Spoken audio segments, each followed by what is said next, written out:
age of 6, he had to flee with his family from his war-torn country with very hazy memories of this country. Not to seek greener pastures elsewhere, but to seek survival. Now, after over 3 decades of moving around country to country, obviously for greener pastures, he has decided to return to this country, which thankfully is no more war-torn, with a very transformational project. In my first interaction with him, my very first 1 minute of speaking with him, he said something profound. And he told me he doesn't want his life to be ruled or controlled by the alarm clock any longer. Let's go talk to this very inspirational gentleman and find out more about him. Come on, let's go.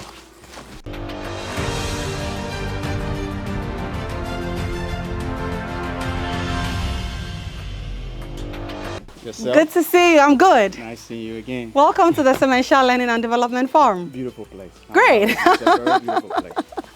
Thank you. Thank you so much. Anyway, my audience have heard just a little about you, and everybody is really itching to know your story because, no, you started telling me and I had goosebumps all over. Okay. But before we zoom right into your story, Okay. please, if you are new to this channel, this is your favorite agri channel, and we love the livestock industry because we're on a passionate quest to revolutionize it. One person at a time, one farm at a time. Welcome to the Farming in Africa YouTube channel. You would find us across all other social media platforms, from Facebook to Instagram to TikTok. Hey, LinkedIn, we are there. Now, let me introduce to you a very special guest. No, today he's going to do all of the talking. So please introduce yourself to us and let's zoom right into who you are. To all your audience, my name is Leon Sappy. Leon? Sappy. From where, please? From Liberia, and that's West Africa. Huh. Yeah. Okay. I told them a bit of your childhood, and if you don't mind, I would want to go there and start today's interaction from there. Beautiful. You tell me how you had to flee from your war-torn country at the age of 6. Yeah. Can you start from there? Because that flee you did with your family wasn't to see greener pastures. Take me from there. No, as we all know that Liberia had decades of civil war. Yeah. And at that time, I would say it's 1989. Wow. I was 6 years old. Wow. Flew into Guinea. I mean, walking to Guinea, not fly. Okay. That's a yeah. We walk into Guinea and just Wow. imagine being 6 at that time with your family. Wow. Not knowing what you're going and what is going to happen there. Yes. Secondly, you don't speak the language. Oh. So it was challenging, but also very, very much, I would say, beautiful. Because sometimes you get, the difficult times sometimes get to define who you are, make you the best of who you are. So I tell anybody, based on those experiences, I can live anywhere with anybody and we'll live peacefully. Yeah. I told you this gentleman evoked such thought-provoking sentiments in me. He just used the word beautiful to describe this childhood experience I never, among all the choice of words he would give me, would have used. Why beautiful? The reason why I said beauty is defined, to me, is defined by the way you look at it. So beauty lies in the eyes of the beholder. Beholder, that's it. It lies in the eyes of the beholder. Yeah. Someone else might look at that and be like, oh, that wasn't beautiful. But yeah. I can give you so many examples of people who did not make it. So what would I say about those people? Wow. Now, let's all follow you into the U.S. So you move into the U.S. and the first state you go to dwell at is what state? It's Georgia. Georgia. Yeah. Atlanta, Georgia, but I see. It's Atlanta, Georgia is like the capital, and then we're outside. We live in Clarkston, Okay. Georgia. Okay. And when we arrived, there was September 23rd at 11 o'clock. You remember? I do remember that night. That night I ate a piece of chicken and I ate an apple and drank some apple juice. I never forget it. You would never forget it. Nope. Would you say it was a beautiful experience too? That was like, that was the introduction to this might be good or it might go horrible. Oh. Because the reason I say that, like, the food that I'm not used to, yes. I don't know. Yes. It's not what I'm being introduced to. Yes. It was cold. Yes. I'm used to the hot weather, and then now I'm introduced to the whole different atmosphere. Yeah. But also, it was an opportunity to make a difference. Yes, yes, yes. Get better at Milk something. opportunity Yeah. given you. Yeah. Wow. When we met, within the first few minutes, you said something about how you are tired of your life getting controlled by an alarm clock or Yeah. an alarm system. Yeah. And for me, that was like, wow, wow, wow. Because guess what? It's the harsh reality of majority of the working force now. I get a sense that, just like you were honest with me earlier, you are tired of alarm clock or alarm system ruling your life. Aside that too, and I stand to be corrected. I get a sense that this is a system you are tired of and you want to flee from it. Am I right? I'm tired of it. I'm not fleeing from it. You're not I fleeing can from no. it. I can live that. I'll be okay. Okay. But But would I be either you are living or you are in existence. hey, either you are what? Either you are living or in existence. If you're in existence, you just paying your bill and waiting for the next bill Oh to my pay. goodness. If you are living, Yeah. you are living. You're not worried about those things. My Because working force. I no, told no, you no, this video no, no, today it's not. is for you. No. This is the reality, and I've never had anybody put it to me this way, this blunt way. Because I've done it. I've done it for 20 years. Yes, either you are living or you are in It's just- existence. yeah. And being in existence is you living hand to mouth, covering the basics, And you living is what? the day you lose your job, you're done. When you're living, you're not worried about those things. Gosh. You just life should be peaceful, calm. Don't Nice. worry about how bills gonna be paid tomorrow. Yeah. If you reach at that point, you are living. You can get up today and go somewhere else without you worrying about what happening. Hold on for me. At this point, let me ask you, are you living or you are in existence? Like, No, but also it's I really like that. it's a good thing also. Look a at it good this way. check. It's It a is a good good check. thing. If somebody don't tell you the way I look at it, I might be wrong, but that's how I look. That's how I Yeah, it's your that's my perspective you are thank you. sharing with That's me. my interpret. That's how I interpret both of them, and this is how I Yes. understand it. And Yes. I've done basically You've both of them. experienced both? Yeah, I have. So I prefer just living, just getting up, no alarm clock. I don't have to go to work. And if somebody call me, I don't have to pick up my phone call. I really like that when part. when I come You to don't have to Africa, pick up when I your come phone. when I come to Africa, I'm living. Yes. I've never picked up a phone call since I got here. See, let's get moving. Let's get moving because he has already seen my majestic boar savannah. Today, I'm not even going to talk about this farm. You guys have seen this farm. You've learned about it. All there is to know about this farm, it's right here on our platform. But this gentleman who is here with me, are you living or you're in existence right now? Maybe I should ask you before we continue. What would you say you are No, doing now? right now, I would say that I'm living. The reason why I say that, Okay. I got up this money on my own time. I made my own plan. Yeah. I wasn't on somebody's plan. Whoop, whoop, whoop. Yeah, so with that, I would say I'm living. I'm living a little, you know. Leon says he's living. Let me ask you, are you? But Leon, now talking about what's made you come here, it's a question I ask often, a lot of times, because definitely you won't just wake up one day and say, hey, I've heard of this place called Transformational Farms and I want to go see it. So a little bird told me that you are not exactly tired of Georgia, but for me, my curiosity is how you fled a country with such little or hazy memories, and for whatever reason, it's that particular country, that same country, you want to go back to. Why? I visited the place. Growing up, did you ever visit it every now and then? No, I did not. Wow. I left Liberia when I was 6 years old. Yeah. The next time I went to Liberia, I was 17. I went just to Lofa, just the border. Wow. I walked there, the border, and then You could just see your yeah, country the there. border. Yep. How did that make you feel? Great. I was like, ooh. You're a very positive person. I was like, ooh, look at them. Okay. No, I felt horrible. The reason why I felt that way because, okay, I'm across the border Yeah. and I'm living in another person's land, and here is mine next door, Yes. and I'm not living there. No matter how you look at it, it's horrible. It's a horrible feeling, but Yeah. things happen. And you know. did something awaken in you that I have to come back to this land sometime in the future? Yeah, I always from the time travel to the U.S. Yeah. I always knew I was gonna go back, Wow. but I never thought I was gonna go back this earlier. Wow. No, the reason is that I'm okay. Yeah. I You can are get living. up, I can go to work, I Yeah. can do the things I do. We in America take at least one vacation a year. We So your find tracking company is still functional? now I'm just I alone. So today if I get on a flight today and go tomorrow, I'll go to work. I don't need to go get permission. I just go back straight to work. So it's there. It's there. Wow. So it's not the fight that I'm fleeing from something to someone. No. But it's the fact that what I'm doing here, I can do a lot, 10 times better.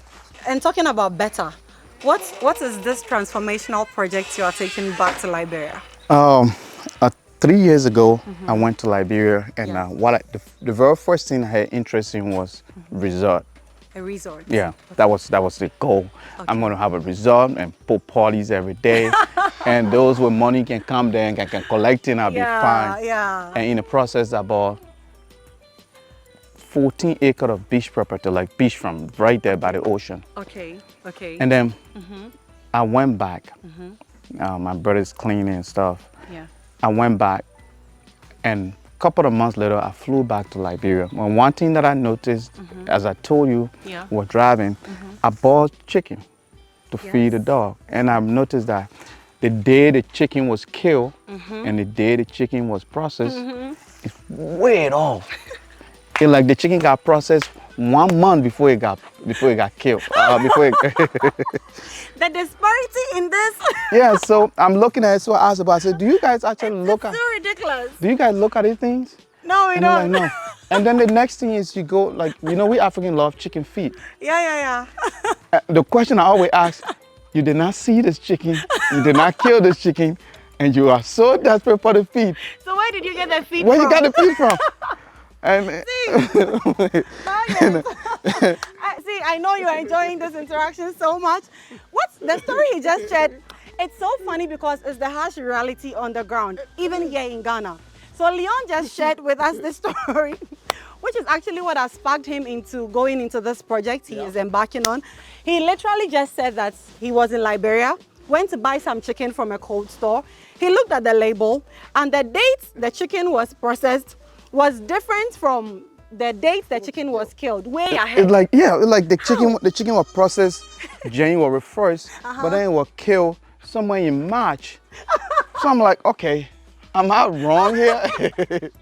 See, we can concoct dates, eh? And and it was frustrating. It was frustrating to me. Oh, I see. That tells me the people that that will give the responsibility. Yeah. That when they import our food, they should make sure it's safe and not doing their job.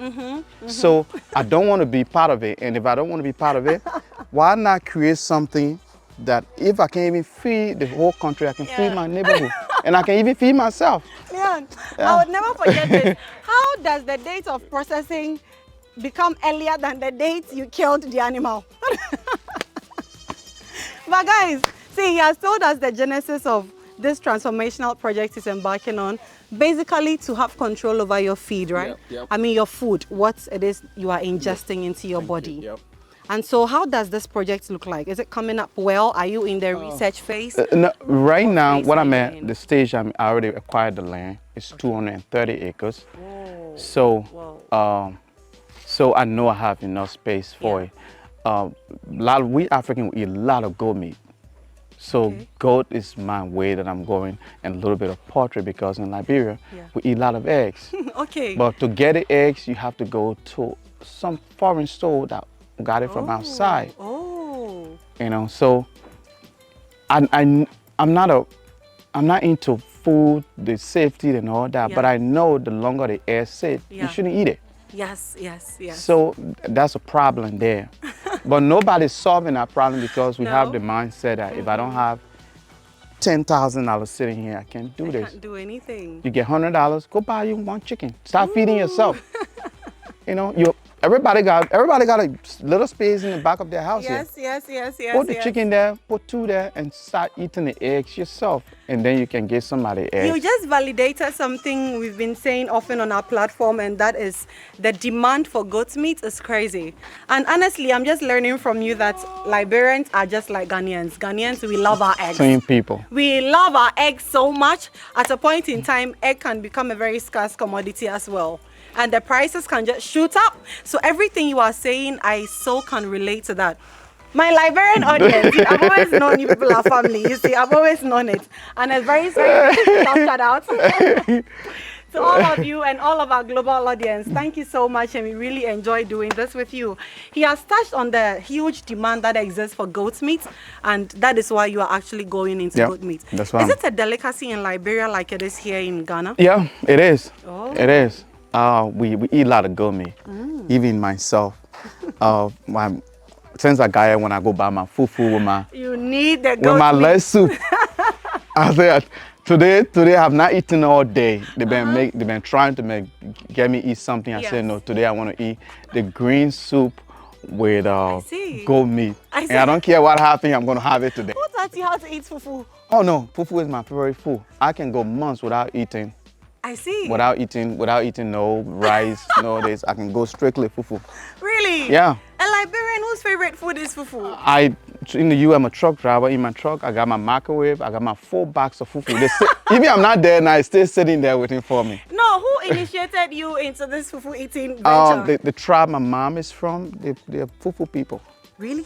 You have fufu people in Liberia? Yeah. Oh, that's beautiful. I didn't know that. The Nimbalians, the Crown people, they got the GB, they got the fufu. It's the same fufu we have here in Ghana, no difference? No different. It just made slightly different. The GB is a little hot. Okay. Yeah. Okay. And that's the one you like. When you swallow that, you eat that. You eat that, and this is what happened to you. You stay full all day. Yeah. All it asks for is water. That's all you do. That Gary, you say, man, we get 1 bottle of water there. Oh my goodness. See, I have found a fellow kinsman. He is not even Ghanaian. This is a full-blown Liberian, but I think he is Ghanaian. If you just peel off this, that is Ghanaian through and through. Talking of this beautiful scene right there, I must confess, when I see the boas all lined up like that, it's just a very pretty scene to me. And when you told me you really want to go into the goat project, I was beside myself with some excitement. And I'm just curious. I don't know what research you have done into the breeds that exist. I haven't. Or what you've seen, what do you think you want to start with? The reason I've been following Fred. I've been following your YouTube. Thank you very much. There is 2 ways I think anybody can learn. Yeah. You can learn by your mistake, or you can learn by somebody's mistake. I'm not willing to do my mistake because it's costly. Yes. So if I want to make a decision, I say, hey Fred, I'm looking at the list of all the goats you guys have out there that breed. Yeah. Which one is better for beginners? Yes. What Fred has here, you go into the Western world. Fred go to the Western world, you can't build this there. Yeah. Just the paperwork alone will kills you. Then the permits, then the law, then the location. The whole legal process and everything. Thank you. Yeah. So here, he's proven it. He got a proven method. Yeah. So why not go with somebody who has a proven method, and then build off that, and you can make a little bit of tweak here and there, something. Yes, some modifications. Very easy. That's the easiest way to go. But if I come here, I'm like, you know what? I'm gonna go with this. I don't have no proof. Now I'm doing error and try. You're going to make some very costly mistakes. Oh, very costly. Leon, I wish this production would end, but trust me. I went on with friend from Liberia. Fufu today. Now guess where we are standing, and let me tell you, this is actually my second time on meeting Leon, because the first time I met Leon was at Achimota shop, and Leon tells me, you came for what there? I came to buy my grass seeds, the Transformational grass seeds. I see. I have a friend, he's in Maryland. Okay. He also having a farm in Liberia too. Oh, okay. So we were talking, and he's like, oh no, just buy your seeds here, they will grow there. And I'm like, I said, I believe it will grow there. Okay. But here's what I'm going to tell you. The climate there is different from the climate here. You're right, sir. I said, that's one. I said, there's a guy that does farming. His name is Fred. Farming in Africa. They're right there in Ghana. Okay. The Ghana climate and the Liberian climate, same thing. Similar. Yeah. So they have a grassy that is proven that work with the weather. Yes. Why should I take seeds almost 10, 20,000 miles from here? Yeah. I don't know what the side effect you're going to have during transportation. And if I take it there, I might need special permits. Immediately custom seeder, that's money. Yeah, that's money. So why can I just buy it there that I don't have to deal with custom? Fred has already done that for me. Yeah, somebody has already handled that. Yeah, I said Fred has already done it for me. So I don't need to go there and take no. If I want to take it there now, then I'm like, oh, I'm just trying to seeds out. Yeah. Then it's a different case. But I'm not trying to try seeds out. Yes. I want to go with what works. That's all. He's going to go with what works, and right behind us, you can see it right there. I took Leon and his team around the whole farm, and I'm not even going to ask him what he's taking away, because Leon tells me he's going to carry everything from here. I already flew the drone around this place. If ever there were a passionate, ambitious human being, this is him. This gentleman. But Leon, it's been an absolute pleasure. It's a pleasure talking to you. Getting your perspectives on things, and for me, my takeaway today is: are you living or are you in existence? I think I'm living. I think I am. I think it's beautiful. I want you to look straight into my camera, and because I want you to give some last words, bearing these two categories of people in mind: the youth in Africa who are being deceived day in and day out by social media, and Africans like yourselves who find themselves in the diaspora. With these two categories of people in mind, look into my camera and say something to them for me. To all my brothers, my sister who live outside of Africa, the best place you can flourish easily is in Africa. I haven't been here for more than a month, and I can see that because I've been traveling. Yeah. If you are here, you're trying to cross the ocean, trust me, the grass is not greener on the other side. You will just work as longer hours, get older, just as people always say. We African, the younger African, strong men and women will go outside the country, give our best to another country, and then when we die, then we bring our body back to Africa. So it's like we turn Africa now into a graveyard. So if you are here, make this place your heaven. Great. Heaven is not far from you, it's right next to you. So let's do it that way. For me, I said heaven number one right here. Leon, an absolute pleasure having you here. Hey, you will always see me. You will always see me. I will drive, next time I'm flying, I'm just going to drive out here. I look forward to that. Ladies and gentlemen, I'm not going to add anything more to what Leon has already said. All I would say to you is please subscribe to all of our social media channels and platforms if you haven't done so, because see, day in, day out, I get to meet amazing personalities with such inspiring perspectives on things, like this gentleman himself, Leon Sappy from Georgia and originally from Liberia right here in Africa. Till we come your way again with another beautiful, impactful content. It is all love from Leon and Transformational Learning and Development Farms to you. Bye-bye for now. Thank you so much.